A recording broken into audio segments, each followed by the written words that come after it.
addition to the city of Davenport, we have multiple other communities that have already had public options and public groups available for residents to register for. We're still working with other communities. There's a lot of different things for everyone to work through, so not all of our communities are in the same spot. Some of those reasons are they currently have a vendor that they are in contract with and are paying for, so it's going to take time to transition some of those different things.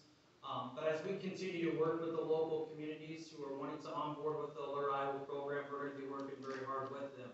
Some of the other things for everyone to keep in mind is every community has different needs and may have different resources and different groups and different types of messages that they want to be pushing out to local communities. I know of a community, for example, the city of Buffalo. Mayor Rodriguez is here with us today. The city of Buffalo is going to offer you an urgent messaging option for utilities and flooding and different things like that. They may not have the exact same number of options or groups for Davenport. That's because of the size of the community and the differences within all of our individual communities. Every community is probably going to be a little bit different throughout Scott County, and we definitely encourage that because your communities know better what they're trying to push out information to you and what you'd like to receive from your communities. So from Scott County Emergency Management Agency, we're very excited and we're very grateful for all of these different partnerships, and we truly believe this is going to be a great asset for the residents of Scott County, for the people who work in Scott County, and our businesses in Scott County. So from there, I think we'll open it up to questions.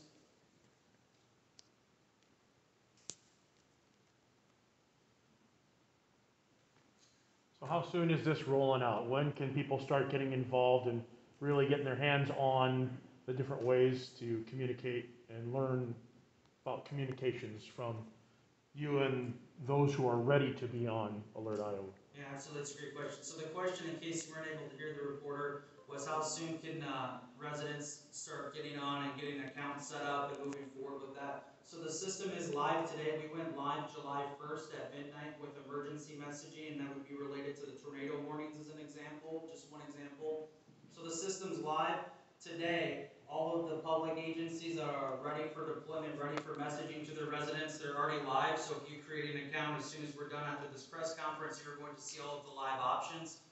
There's some additional things in there. We have county-wide alerts, so as we add more communities or agencies on to offer out options, I would encourage residents to select that, and then as we add more options into the Alert Iowa system, we'll notify through that group of what other options have become available to them.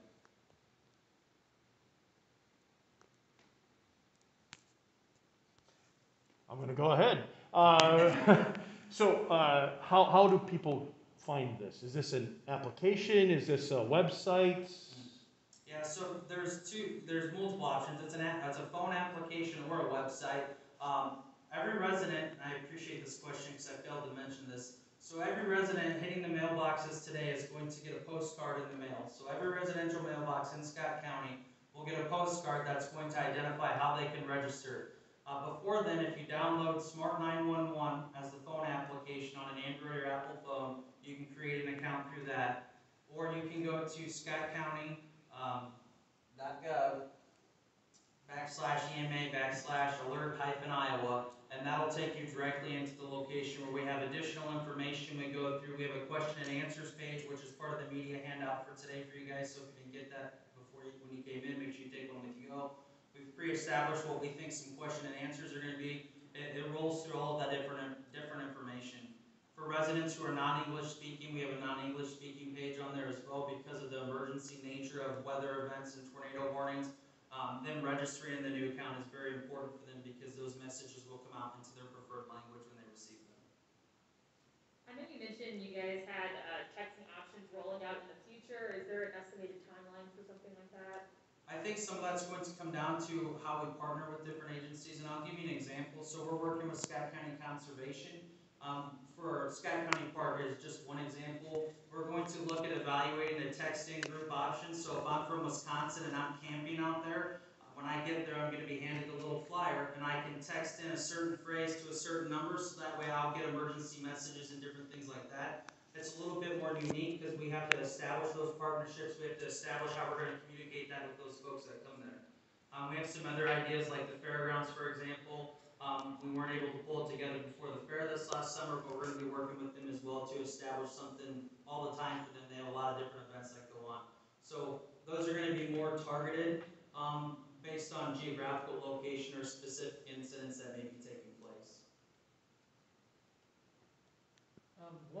What information is needed to sign up? So the only thing you have to sign up is a first name, a last name. You're going to have a phone number, and then you'll have to create a username and a password. It does not require an email address, but you will have to have a phone number to sign up.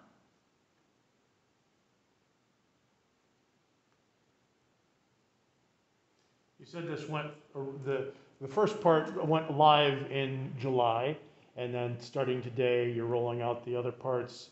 How long did it take to even get to July, let alone today, as you guys worked through this process? So it took us about 2 to 3 months, give or take, to be able to roll up to July 1st for the emergency side. This system is purchased through Iowa Code. The state of Iowa pays for the base foundation of Alert Iowa, so it's free of charge to Scott County Emergency Management, which is in return is free to the residents of Scott County. So that takes time going through the state process. They went out for RFP, they got bids, they went through the whole selection process. And through that part is when we came to July. We knew this conversation today we couldn't pull together in 2 months. There's so many different moving parts and what communities can and can't do because of other contractual agreements with systems. And trying to pull everyone together, we knew it would take multiple months. So we wanted to make sure we had the emergency messaging set in place, so that way our residents didn't see a gap in the 2 different systems that we were moving from the old one into the new one.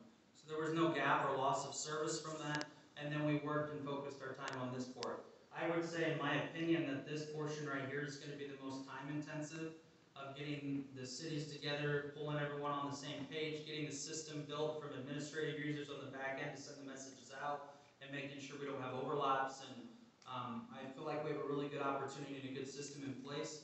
Going forward, some of the other phases that we're going to have is more internal messaging. So as an example, when we have a disaster, we as emergency management are going to message out to our groups to say, hey, we're opening the EOC because of a derecho event, we're requesting PIOs to come in, our GIS team, et cetera, et cetera. So that's going to be a lot less time intensive for us because we already have those systems built and they're specific to us that aren't public facing.